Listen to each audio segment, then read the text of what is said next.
Shalom, selamat malam Bapak Ibu yang terkasih dalam Tuhan kita Yesus Kristus. Kita akan memulai ibadah rumah tangga pada malam hari ini. Keluarga adalah tempat pembinaan iman dan karakter. Keluarga diciptakan Tuhan untuk menjadi teladan bagi lingkungannya. Marilah bersyukur untuk keluarga dan rumah tangga yang dianugerahkan Tuhan kepada kita untuk kita saling melayani. Saya mengundang Bapak Ibu untuk bangkit berdiri. Kita akan menyanyi dari Gita Bakti nomor 6 ayat 1 dan 2. Bernyanyilah bagi orang percaya.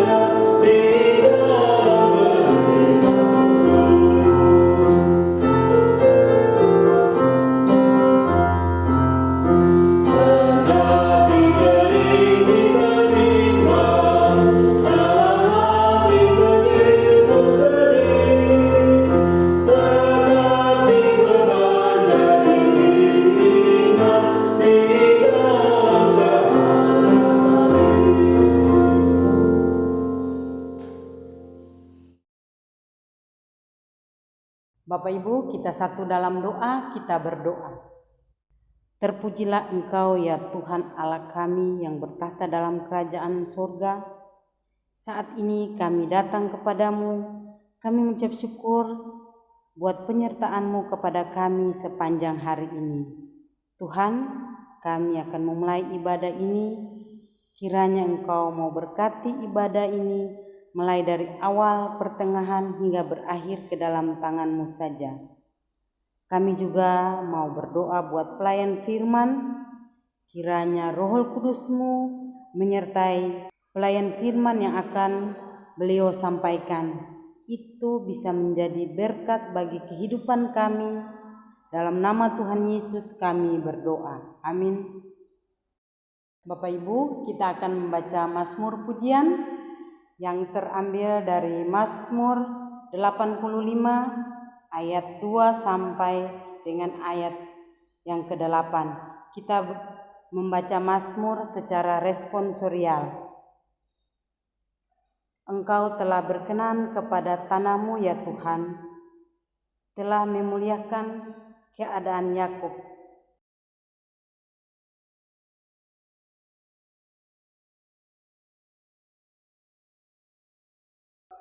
Engkau telah menyurutkan segala gemas-Mu, telah meredamkan murka-Mu yang menyala-nyala.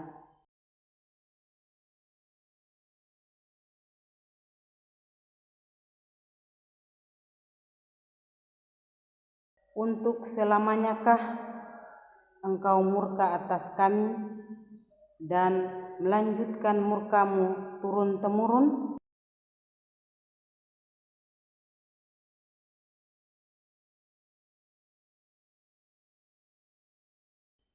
Perhatikanlah kepada kami kasih setia-Mu ya Tuhan, dan berikanlah kepada kami keselamatan daripada-Mu. Demikian Mazmur pujian.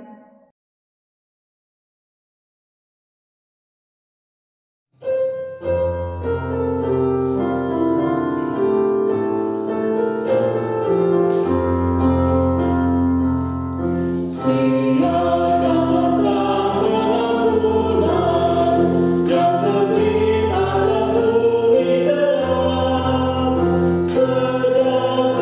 dan pembaruan bagi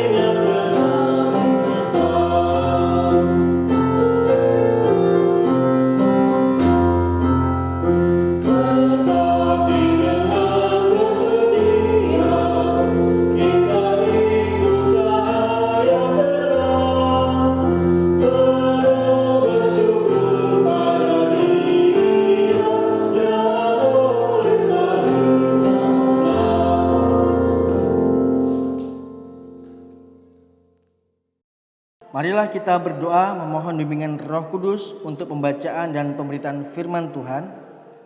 Kita berdoa. Tuhan Yesus, saat ini kami akan masuk dalam perenungan firman Tuhan.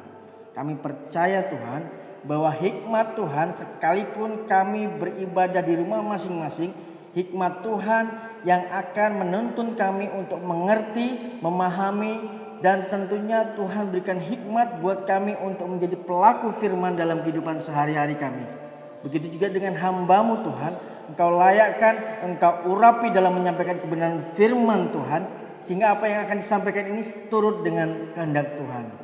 Kami siap untuk merenungkan firman-Mu, terpujilah nama-Mu. Amin. Marilah kita berdiri untuk mendengar firman Tuhan yang terdapat pada Yehezkiel 37 ayat 24 sampai 28 yang menyatakan, maka hambaku Daud akan menjadi rajanya, dan mereka semuanya akan mempunyai satu gembala. Mereka akan hidup menurut peraturan-peraturanku dan melakukan ketetapan-ketetapanku dengan setia. Mereka akan tinggal di tanah yang kuberikan kepada hambaku Yakub, di mana nenek moyang mereka tinggal. Ya, mereka, anak-anak mereka maupun cucu cicit mereka akan tinggal di sana untuk selama-lamanya, dan hambaku Daud menjadi raja mereka untuk selama-lamanya. Aku akan mengadakan perjanjian damai dengan mereka, dan itu akan menjadi perjanjian yang kekal dengan mereka.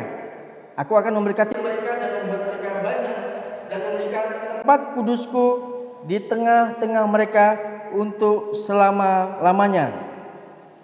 Tempat kediamanku pun akan ada pada mereka, dan aku akan menjadi Allah mereka, dan mereka akan menjadi umatku. Maka bangsa-bangsa akan mengetahui bahwa aku, Tuhan, menguduskan Israel pada waktu tempat kudusku berada di tengah-tengah mereka untuk selama-lamanya.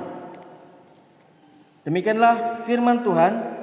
Yang berbahagia adalah setiap orang yang membaca, mendengar, memelihara, dan melakukan firman Tuhan dalam hidup setiap hari.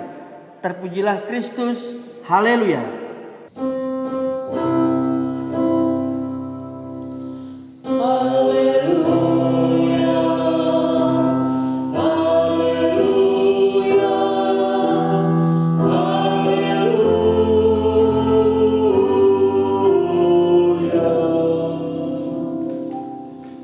Jemaat yang dikasihi Tuhan Yesus Kristus, Shalom.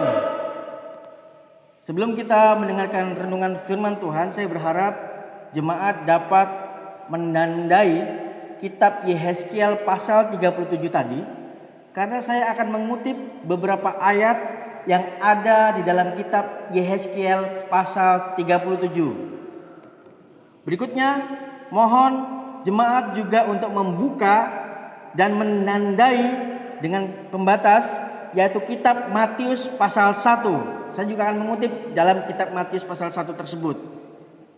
Jemaat yang dikasihi Tuhan Yesus Kristus, renungan dalam ibadah keluarga hari ini diberi judul mengalami pemulihan dan pembaharuan dari Tuhan, yang diambil dari kitab Yehezkiel. Arti nama Yehezkiel adalah Allah itu kuat, atau Allah yang menguatkan, atau dikuatkan oleh Allah. Arti tersebut sangat cocok dengan kehidupan Yehezkiel sendiri, yang selalu merasakan bagaimana Allah senantiasa menguatkan Yehezkiel di tengah pelayanannya yang berat dan penuh tantangan.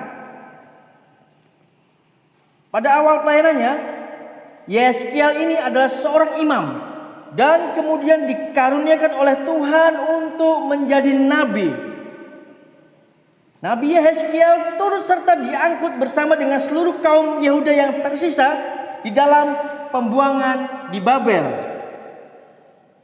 Karena kaum Yehuda melakukan hal yang jahat di mata Tuhan, yaitu tidak lagi mengagungkan Tuhan, tetapi melakukan penyembahan berhala, sehingga kerajaan Yehuda ditaklukkan oleh kerajaan Babel, dan seluruh warga Yehuda yang tersisa diangkut dalam pembuangan di Babel, termasuk di dalamnya adalah Nabi Yehezkiel. Dalam masa pembuangan tersebut, Yehuda dalam kondisi yang sangat tidak baik dan sangat memprihatinkan. Kondisi yang sangat memprihatinkan itu bukan saja pada kondisi fisik, tetapi juga terpuruk secara mental dan spiritual. Hal tersebut dapat kita lihat di dalam kitab Yehezkiel 37 ayat 11. Mari kita lihat Yehezkiel 37 ayat 11, akan saya bacakan. Firman-Nya kepadaku, hai anak manusia, tulang-tulang ini adalah seluruh kaum Israel. Sungguh, mereka sendiri mengatakan, tulang-tulang kami sudah menjadi kering dan pengharapan kami sudah lenyap. Kami sudah hilang. Di sini kita bisa membayangkan kondisi dari arti keluhan kaum Yehuda tersebut yang sudah tidak memiliki pengharapan.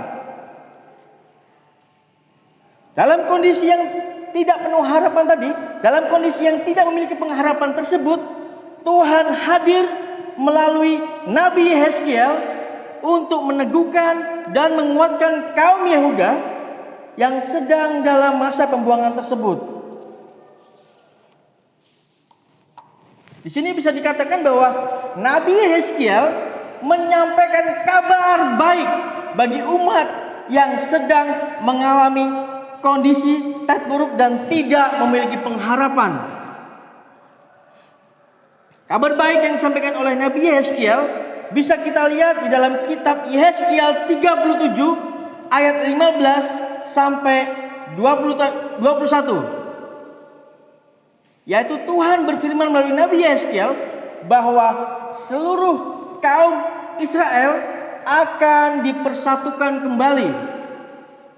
Dan untuk kita ingat bahwa pada saat itu Israel terpecah menjadi dua bagian, yaitu Israel Selatan, yaitu kerajaan Yehuda, dan Israel Utara.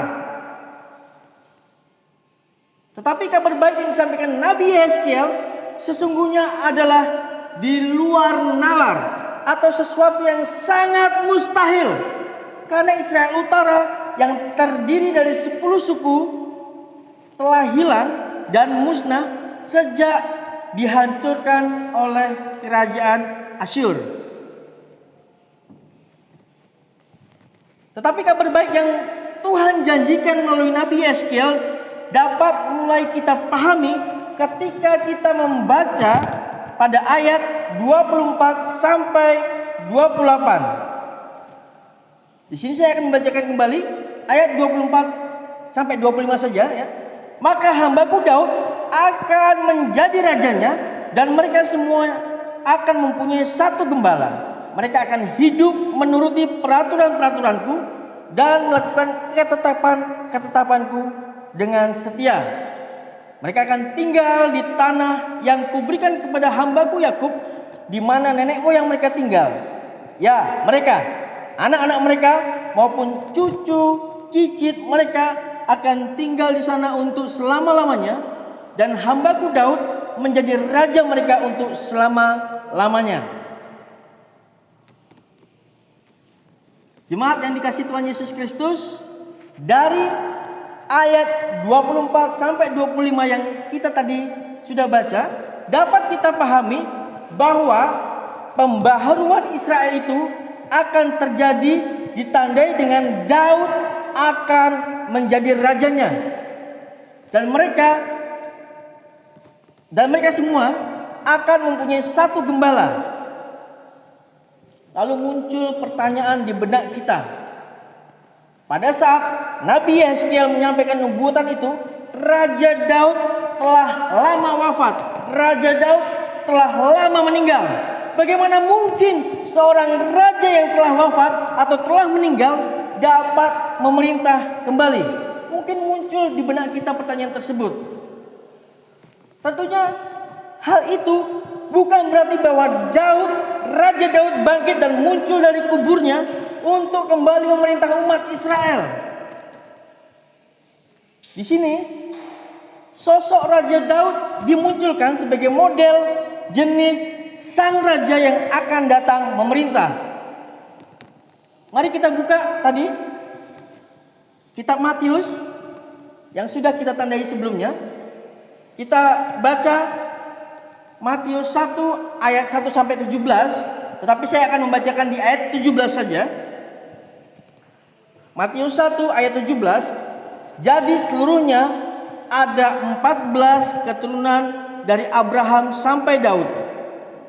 14 keturunan dari Daud sampai pembuangan ke Babel, dan 14 keturunan dari pembuangan ke Babel sampai Kristus.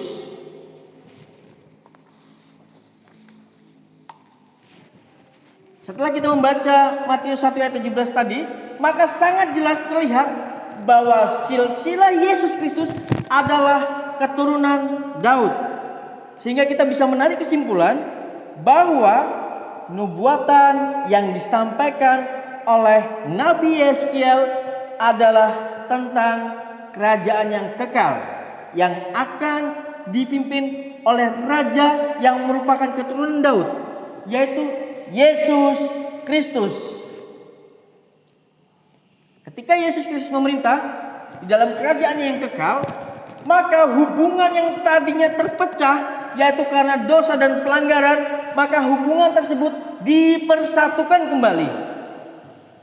Jemaat yang dikasihi Tuhan Yesus Kristus, dari pembacaan Alkitab hari ini, hal apa yang bisa kita renungkan?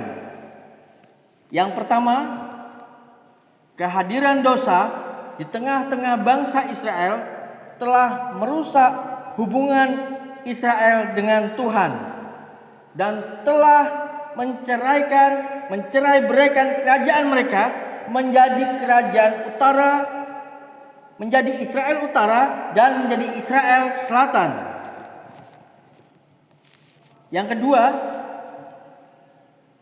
janji pemulihan, yaitu bahwa Tuhan akan memulihkan hubungan antara dirinya dengan umat Israel, dan Israel akan kembali menjadi satu bangsa yang akan digembalakan oleh satu raja.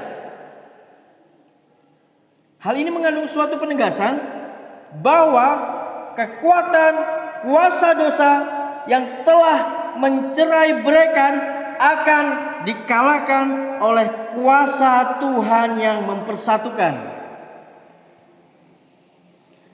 Dalam kondisi terhukum dan dalam masa pembuangan di Babel, di saat Yehuda kehilangan pengharapan, bahkan kegoyahan mental dan spiritual, Tuhan datang melalui Nabi Yeskiel untuk memulihkan pengharapan dan kehidupan spiritual. Termasuk di dalamnya adalah kondisi kita pada saat ini. Kita ada dalam masa pandemi massal virus COVID-19 atau virus corona. Banyak orang kehilangan pengharapan, banyak orang yang ketakutan dan kecemasan sehingga kehilangan sukacita.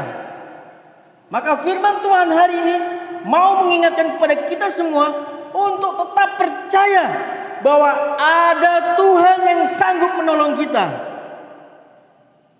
Di tengah ketakutan, di tengah kekhawatiran, serta ketidakpastian akan apa yang terjadi besok, di tengah ketidakpastian apa yang akan terjadi lusa, bulan depan, minggu depan, ya, di tengah mengganasnya virus corona ini, Tuhan tidak pernah meninggalkan kita dan Dia tidak pernah membiarkan kita.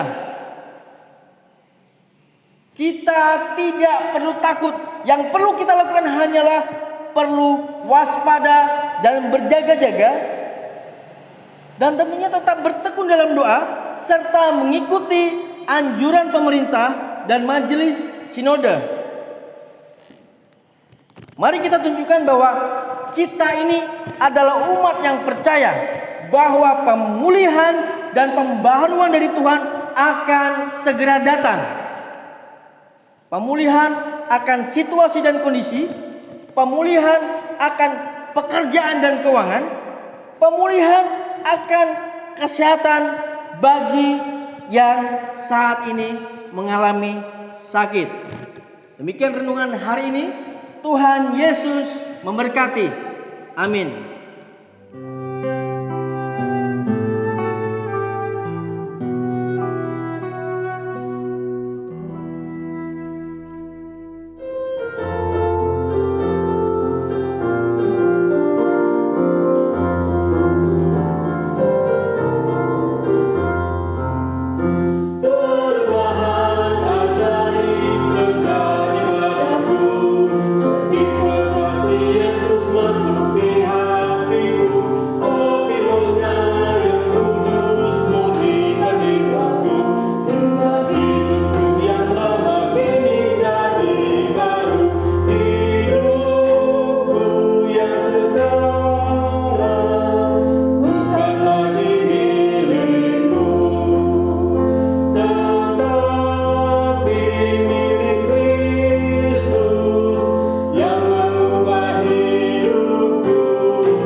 Jemaat yang dikasihi Tuhan Yesus Kristus, mari kita menaikkan doa syafaat kita kepada Tuhan. Kita berdoa. Terima kasih Tuhan, karena Engkau sampai saat ini masih mengaruniakan kehidupan kepada kami. Kami percaya bahwa perjalanan hidup kami disertai oleh Tuhan. Firman-Mu telah diberitakan, dan kami percaya bahwa firman yang kami dengar menguatkan iman percaya kami kepadamu dan membangkitkan harapan kami bahwa pemulihan akan situasi dan kondisi saat ini akan terjadi di tengah bangsa kami. Sekalipun saat ini virus COVID-19 atau virus corona berskala global, tapi hal ini tidak berarti bahwa kami tidak bisa berbuat apa-apa. Kami bukan ilmuwan yang mampu mengembangkan vaksin atau antivirus. Kami pun mungkin tidak punya cukup sumber daya untuk menolong mereka yang terdampak secara langsung. Tapi kami memiliki akses untuk datang kepada Tuhan dan menaikkan doa permohonan kami kepadamu. Dan firman-Mu mengatakan bahwa doa orang benar bila dengan yakin didoakan sangat besar kuasanya. Kami berdoa supaya para korban yang terdampak secara langsung memperoleh anugerah Allah dan kesembuhan. Mereka yang dikarantina dapat tetap tenang dan mendapatkan suplai bahan makanan. Para medis dapat mengobati korban dengan efektif, dan para medis juga Tuhan karuniakan kekuatan dan kesehatan pada tubuh mereka supaya dapat kebal dari paparan virus. Kami berdoa para peneliti supaya mampu menciptakan vaksin yang berguna bagi pengobatan dan pencegahan di masa depan. Kami pun berdoa untuk para pemangku kebijakan, dalam hal ini adalah pemerintah pusat, pemerintah daerah, pemerintah kecamatan maupun pemerintah desa, supaya Tuhan berikan kekuatan dan karuniakan kesehatan serta hikmat pada pemerintah supaya segera membuat peraturan yang menjamin keamanan setiap warga dari ancaman virus.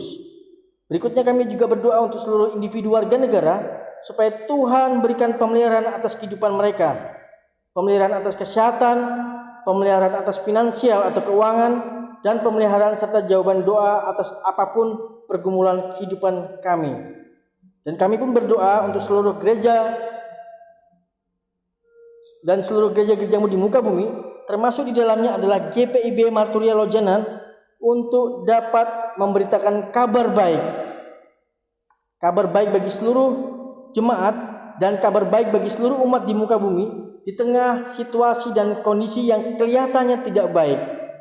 Karena kami percaya bahwa Allah turut bekerja untuk mendatangkan kebaikan di dalam kehidupan kami.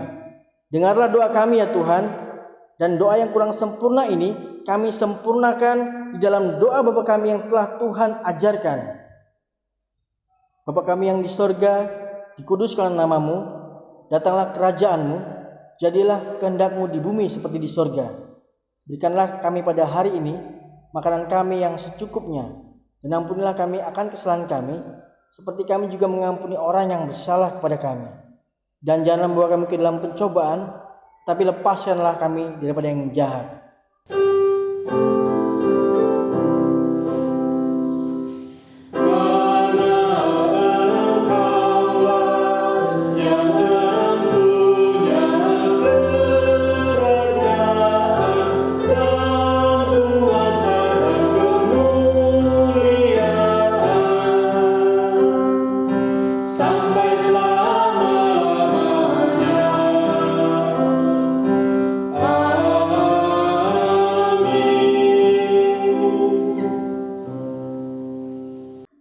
Saat memberi dan bersyukur, ingatlah bahwa hidup ini miliknya. Segala yang kita terima adalah belas kasih-Nya. Mari bersyukur karena Tuhan memberkati kita dalam mengelola berkat-Nya.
Bapak Ibu, kita satu dalam doa, kita berdoa. Tuhan Yesus yang Maha Kaya, kami bersyukur atas berkat yang Engkau berikan kepada kami. Saat ini kami membawa persembahan yang kami kumpulkan kepadamu. Kiranya Engkau kuduskan agar berguna untuk pelayanan kasih. Kami juga mau berdoa buat orang-orang yang mengelolanya. Kiranya Tuhan mau memberikan hikmat dan roh takut akan Engkau Tuhan. Dalam nama Tuhan Yesus kami berdoa. Amin. Kembalilah dalam kehidupan kita sehari-hari dan lakukanlah firman Tuhan yang telah kita dengar. Kita bernyanyi dari Gita Bakti 113 bait pertama dan yang kedua, Gita Syukur Bergema.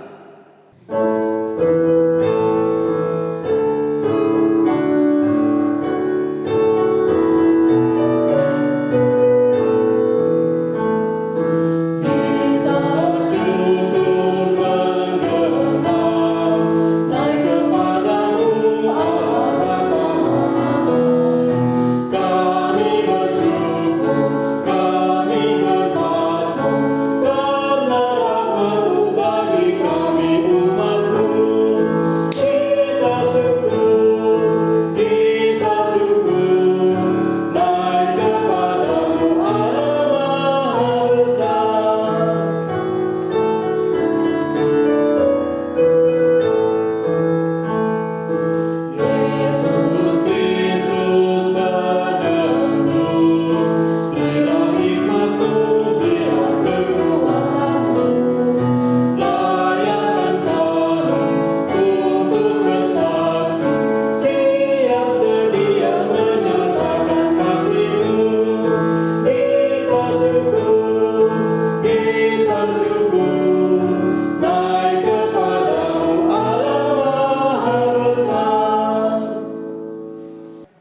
Arahkanlah hati dan pikiran kita pada Tuhan, serta terimalah berkat-Nya.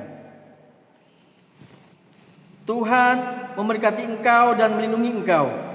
Tuhan menyinari engkau dengan wajah-Nya dan memberi engkau kasih karunia. Tuhan menghadapkan wajah-Nya kepadamu dan memberi engkau damai sejahtera.